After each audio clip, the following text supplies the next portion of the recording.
شروع اللہ کا نام لے کر جو بڑا مہربان نہایت رحم والا ہے۔ کاف ہا یا عین صاد، یہ تمہارے پروردگار کی مہربانی کا بیان ہے جو اس نے اپنے بندے زکریا پر کی تھی جب انہوں نے اپنے پروردگار کو دبی آواز سے پکارا اور کہا کہ اے میرے پروردگار، میری ہڈیاں بڑھاپے کے سبب کمزور ہو گئی ہیں اور سر سفید بالوں کی وجہ سے چمکنے لگا ہے، اور اے میرے پروردگار، میں تجھ سے مانگ کر کبھی محروم نہیں رہا، اور میں اپنے بعد اپنے بھائی بندوں سے ڈرتا ہوں، اور میری بیوی بانجھ ہے، پھر بھی مجھے اپنے پاس سے ایک وارث عطا فرما جو میری اور اولاد یعقوب کی میراث کا مالک ہو، اور اے میرے پروردگار، اس کو خوش اخلاق بنائیو۔ فرمایا اے زکریا، ہم تم کو ایک لڑکے کی بشارت دیتے ہیں جس کا نام یحییٰ ہوگا، اس سے پہلے ہم نے اس نام کا کوئی شخص پیدا نہیں کیا۔ انہوں نے کہا کہ پروردگار، میرے ہاں کس طرح لڑکا ہوگا جبکہ میری بیوی بانجھ ہے اور میں بڑھاپے کی اس حالت کو پہنچ گیا کہ سوکھ گیا ہوں۔ حکم ہوا کہ اسی طرح ہوگا، تمہارے پروردگار نے فرمایا ہے کہ مجھے یہ آسان ہے، اور میں پہلے تم کو بھی تو پیدا کر چکا ہوں اور تم کچھ چیز نہ تھے۔ کہا کہ پروردگار، میرے لیے کوئی نشانی مقرر فرما۔ فرمایا نشانی یہ ہے کہ تم صحیح و سالم ہوتے ہوئے 3 رات دن لوگوں سے بات نہ کر سکو گے۔ پھر وہ عبادت کے حجرے سے نکل کر اپنی قوم کے پاس آئے تو ان سے اشارے سے کہا کہ صبح و شام تسبیح کرتے رہو۔ فرمایا اے یحییٰ، ہماری کتاب کو مضبوطی سے تھامے رہو، اور ہم نے ان کو لڑکپن ہی میں دانائی عطا فرمائی تھی اور اپنے پاس سے شفقت اور پاکیزگی دی تھی، اور وہ پرہیزگار تھے اور وہ اپنے ماں باپ کے ساتھ نیکی کرنے والے تھے اور سرکش اور نافرمان نہیں تھے۔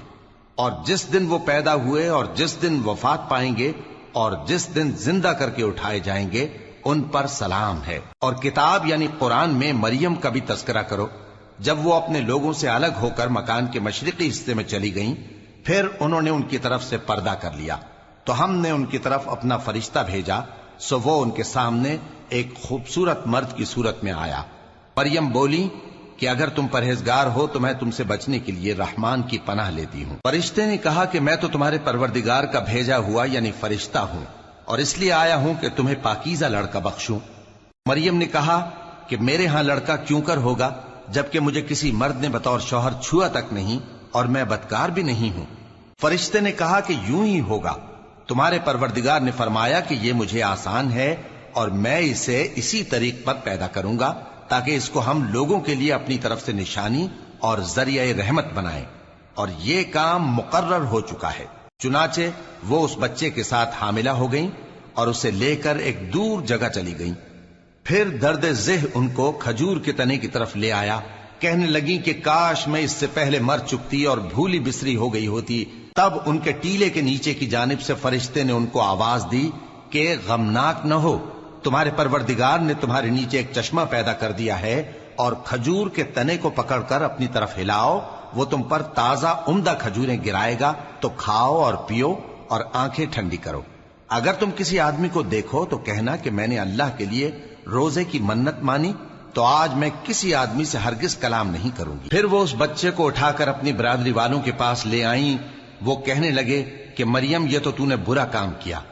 اے ہارون کی بہن، نہ تو تیرا باپ ہی برا آدمی تھا اور نہ تیری ماں ہی بدکار تھی۔ تو مریم نے اس بچے کی طرف اشارہ کیا۔ وہ بولے کہ ہم اس سے کہ گود کا بچہ ہے کیسے بات کریں؟ بچے نے کہا کہ میں اللہ کا بندہ ہوں، اس نے مجھے کتاب دی ہے اور نبی بنایا ہے، اور میں جہاں ہوں اور جس حال میں ہوں اس نے مجھے صاحب برکت بنایا ہے، اور جب تک زندہ ہوں مجھ کو نماز اور زکوٰۃ کا ارشاد فرمایا ہے، اور مجھے اپنی ماں کے ساتھ نیک سلوک کرنے والا بنایا ہے اور سرکش و بدبخت نہیں بنایا، اور جس دن میں پیدا ہوا اور جس دن مروں گا اور جس دن زندہ کر کے اٹھایا جاؤں گا مجھ پر سلام ہے۔ یہ مریم کے بیٹے عیسیٰ ہیں، اور یہ سچی بات ہے جس میں لوگ شک کرتے ہیں۔ اللہ کو شایع نہیں کہ کسی کو بیٹا بنائے، وہ پاک ہے، جب کسی چیز کا ارادہ کرتا ہے تو اس کو یہی کہتا ہے کہ ہو جا تو وہ ہو جاتی ہے، اور بے شک اللہ ہی میرا اور تمہارا پروردگار ہے، تو اسی کی عبادت کرو، یہی سیدھا رستہ ہے۔ پھر اہل کتاب کے فرقوں نے باہم اختلاف کیا، سو جو لوگ کافر ہوئے ہیں ان کو بڑے دن یعنی قیامت کے روز حاضر ہونے سے خرابی ہے۔ وہ جس دن ہمارے سامنے آئیں گے کیسے سننے والے اور کیسے دیکھنے والے ہوں گے، مگر ظالم آج کھلی گمراہی میں ہیں، اور ان کو حسرت و افسوس کے دن سے ڈرا دو جب بات فیصل کر دی جائے گی اور وہ غفلت میں پڑے ہوئے ہیں اور ایمان نہیں لاتے۔ ہم ہی زمین کے اور جو لوگ اس پر بستے ہیں ان کے وارث ہوں گے، اور ہماری ہی طرف ان کو لوٹنا ہوگا۔ اور کتاب میں ابراہیم کا ذکر کرو، بے شک وہ نہایت سچے تھے، پیغمبر تھے۔ جب انہوں نے اپنے باپ سے کہا کہ ابا، آپ ایسی چیزوں کو کیوں پوچھتے ہیں جو نہ سنیں اور نہ دیکھیں اور نہ آپ کے کچھ کام آ سکیں؟ ابا، مجھے ایسا علم ملا ہے جو آپ کو نہیں ملا، تو میرے ساتھ ہو جائیے، میں آپ کو سیدھی راہ پر لے چلوں گا۔ ابا، شیطان کی پوجا نہ کیجیے، بے شک شیطان اللہ کا نافرمان ہے۔ ابا، مجھے ڈر لگتا ہے کہ آپ کو اللہ کا عذاب آ پکڑے تو آپ شیطان کے ساتھی ہو جائیں۔ اس نے کہا کہ ابراہیم، کیا تو میرے معبودوں کے خلاف ہے؟ اگر تو باز نہ آئے گا تو میں تجھے سنسار کر دوں گا، اور تو ہمیشہ کے لیے مجھ سے دور ہو جا۔ ابراہیم نے سلام علیکم کہا اور کہا کہ میں آپ کے لیے اپنے پروردگار سے بخشش مانگوں گا، بے شک وہ مجھ پر نہایت مہربان ہے، اور میں آپ لوگوں سے اور جن کو آپ اللہ کے سوا پکارا کرتے ہیں ان سے کنارہ کرتا ہوں، اور اپنے پروردگار ہی کو پکاروں گا۔ امید ہے کہ میں اپنے پروردگار کو پکار کر محروم نہیں رہوں گا۔ اور جب ابراہیم ان لوگوں سے اور جن کی وہ اللہ کے سوا پرستش کرتے تھے الگ ہو گئے، تو ہم نے ان کو اسحاق اور اسحاق کو یعقوب بخشے، اور ہر ایک کو پیغمبر بنایا، اور ہم نے ان کو اپنی رحمت سے بہت سی چیزیں عنایت کی، اور ان کا ذکر جمیل بلند کیا۔ اور کتاب میں موسیٰ کا بھی ذکر کرو، بے شک وہ ہمارے برگزیدہ تھے اور رسول تھے، نبی تھے، اور ہم نے ان کو طور کی داہنی طرف سے پکارا اور باتیں کرنے کے لیے نزدیک بلایا، اور اپنی مہربانی سے ان کو ان کا بھائی ہارون پیغمبر بنا کر عطا کیا۔ اور کتاب میں اسماعیل کا بھی ذکر کرو، وہ وعدے کے سچے اور رسول تھے، نبی تھے، اور وہ اپنے گھر والوں کو نماز اور زکوٰۃ کا حکم کرتے تھے اور اپنے پروردگار کے ہاں پسندیدہ تھے۔ اور کتاب میں ادریس کا بھی ذکر کرو، وہ بھی نہایت سچے تھے، نبی تھے، اور ہم نے ان کو اونچی جگہ اٹھا لیا تھا۔ یہ وہ لوگ ہیں جن پر اللہ نے اپنے پیغمبروں میں سے فضل کیا، یعنی اولاد آدم میں سے، اور ان لوگوں میں سے جن کو ہم نے نوح کے ساتھ کشتی میں سوار کیا، اور ابراہیم اور یعقوب کی اولاد میں سے، اور ان لوگوں میں سے جن کو ہم نے ہدایت دی اور جنہیں برگزیدہ کیا۔ جب ان کے سامنے ہماری آیتیں پڑھی جاتی تھیں تو سجدے میں گر پڑتے اور روتے رہتے تھے۔ پھر ان کے بعد چند ناخلف ان کے جانشین ہوئے جنہوں نے نماز کو ضائع کر دیا اور خواہشات نفسانی کے پیچھے لگ گئے، سو ان قریب ان کو گمراہی کی سزا ملے گی۔ ہاں، جس نے توبہ کی اور ایمان لایا اور عمل نیک کیے تو ایسے لوگ بہشت میں داخل ہوں گے اور ان کا ذرا نقصان نہ کیا جائے گا، یعنی ہمیشہ کی بہشتوں میں جس کا اللہ نے اپنے بندوں سے وعدہ کیا ہے کہ جو ان کی آنکھوں سے پوشیدہ ہے۔ بے شک اس کا وعدہ نیکوکاروں کے سامنے آنے والا ہے، وہ اس میں سلام کے سوا کوئی بیہودہ کلام نہ سنیں گے، اور ان کو صبح و شام کھانا ملے گا۔ یہی وہ جنت ہے جس کا ہم اپنے بندوں میں سے ایسے شخص کو مالک بنائیں گے جو پرہیزگار ہوگا۔ اور فرشتوں نے پیغمبر کو جواب دیا کہ ہم تمہارے پروردگار کے حکم کے سوا اتر نہیں سکتے۔ جو کچھ ہمارے آگے ہے اور جو پیچھے ہے اور جو اس کے درمیان ہے سب اسی کا ہے، اور تمہارا پروردگار بھولنے والا نہیں، یعنی آسمان اور زمین کا اور جو ان دونوں کے درمیان ہے سب کا پروردگار، تو اسی کی عبادت کرو اور اس کی عبادت پر ثابت قدم رہو۔ بھلا تم کوئی اس کا ہم نام جانتے ہو؟ اور کافر انسان کہتا ہے کہ جب میں مر جاؤں گا تو کیا زندہ کر کے نکالا جاؤں گا؟ کیا ایسا انسان یاد نہیں کرتا کہ ہم نے اس کو پہلے بھی تو پیدا کیا تھا جبکہ وہ کچھ بھی چیز نہ تھا؟ سو تمہارے پروردگار کی قسم، ہم ان کو جمع کریں گے اور شیطانوں کو بھی، پھر ان سب کو جہنم کے گرد حاضر کریں گے اور وہ گھٹنوں پر گرے ہوئے ہوں گے۔ پھر ہر گروہ میں سے ہم ایسے لوگوں کو کھینچ نکالیں گے جو رحمان کے مقابلے میں سخت سرکشی کرتے تھے، پھر ہم ان لوگوں سے خوب واقف ہیں جو اس میں داخل ہونے کے زیادہ لائق ہیں، اور تم میں سے کوئی شخص نہیں مگر اسے اس پر گزرنا ہوگا، یہ تمہارے پروردگار پر لازم ہے، مقرر ہے۔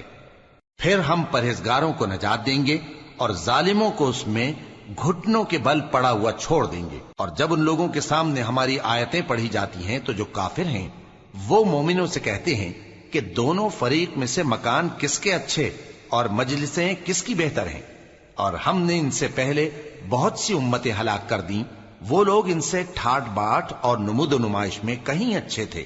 کہہ دو کہ جو شخص گمراہی میں پڑا ہوا ہے، رحمان اس کو آہستہ آہستہ مہلت دیا جاتا ہے، یہاں تک کہ جب اس چیز کو دیکھ لیں گے جس کا ان سے وعدہ کیا جاتا ہے، خواہ عذاب اور خواہ قیامت، تو اس وقت جان لیں گے کہ مکان کس کا برا ہے اور لشکر کس کا کمزور ہے۔ اور جو لوگ ہدایت یاب ہیں، اللہ ان کو زیادہ ہدایت دیتا ہے، اور نیکیاں جو باقی رہنے والی ہیں وہ تمہارے پروردگار کے ہاں صلے کے لحاظ سے خوب اور انجام کے اعتبار سے بہتر ہیں۔ بھلا تم نے اس شخص کو دیکھا جس نے ہماری آیتوں سے کفر کیا اور کہنے لگا کہ اگر میں اثر نو زندہ ہوا بھی تو یہی مال اور اولاد مجھے وہاں ملے گا؟ کیا اس نے غیب کی خبر پالی ہے یا اللہ کے یہاں سے عہد لے لیا ہے؟ ہرگز نہیں، یہ جو کچھ کہتا ہے ہم اس کو لکھتے جاتے اور اس کے لیے آہستہ آہستہ عذاب بڑھاتے جاتے ہیں، اور جو چیزیں یہ بتاتا ہے ان کے ہم وارث ہوں گے، اور یہ اکیلا ہمارے سامنے آئے گا۔ اور ان لوگوں نے اللہ کے سوا اور معبود بنا لیے ہیں تاکہ وہ ان کے لیے موجب عزت ہوں۔ ہرگز نہیں، وہ معبود ان کی پرستش سے انکار کریں گے اور ان کے دشمن و مخالف ہوں گے۔ کیا تم نے نہیں دیکھا کہ ہم نے شیطانوں کو کافروں پر چھوڑ رکھا ہے کہ وہ ان کو خوب اکساتے رہتے ہیں؟ تو تم ان پر عذاب کے لیے جلدی نہ کرو کہ ہم تو ان کے لیے دن شمار کر رہے ہیں۔ جس روز ہم پرہیزگاروں کو رحمان کے سامنے بطور مہمان جمع کریں گے اور گناہگاروں کو دوزخ کی طرف پیاسے ہانک لے جائیں گے، تو لوگ کسی کی سفارش کا اختیار نہ رکھیں گے مگر جس نے رحمان سے اقرار لے لیا ہو۔ اور کہتے ہیں کہ رحمان بیٹا رکھتا ہے۔ ایسا کہنے والوں، یہ تو تم بری بات زبان پر لاتے ہو۔ قریب ہے کہ اس جھوٹ سے آسمان پھٹ پڑے اور زمین شق ہو جائے اور پہاڑ پارا پارا ہو کر گر پڑیں کہ انہوں نے رحمان کے لیے بیٹا تجویز کیا، اور رحمان کو شایع نہیں کہ کسی کو بیٹا بنائے۔ ہر شخص جو آسمانوں اور زمین میں ہے رحمان کے روبرو بطور بندہ ہی آئے گا۔ اس نے ان سب کو اپنے علم سے گھیر رکھا اور ایک ایک کو شمار کر رکھا ہے، اور یہ سب قیامت کے دن اس کے سامنے اکیلے اکیلے حاضر ہوں گے۔ اور جو لوگ ایمان لائے اور عمل نیک کیے، رحمان ان کی محبت مخلوقات کے دل میں پیدا کر دے گا۔ اے پیغمبر صلی اللہ علیہ وآلہ وسلم، ہم نے یہ قرآن تمہاری زبان میں آسان بنا کر نازل کیا ہے تاکہ تم اس سے پرہیزگاروں کو خوشخبری پہنچا دو اور جھگڑالوؤں کو ڈر سنا دو۔ اور ہم نے ان سے پہلے بہت سے گروہوں کو ہلاک کر دیا ہے۔ بھلا تم ان میں سے کسی کو دیکھتے ہو یا کہیں ان کی بھنک سنتے ہو؟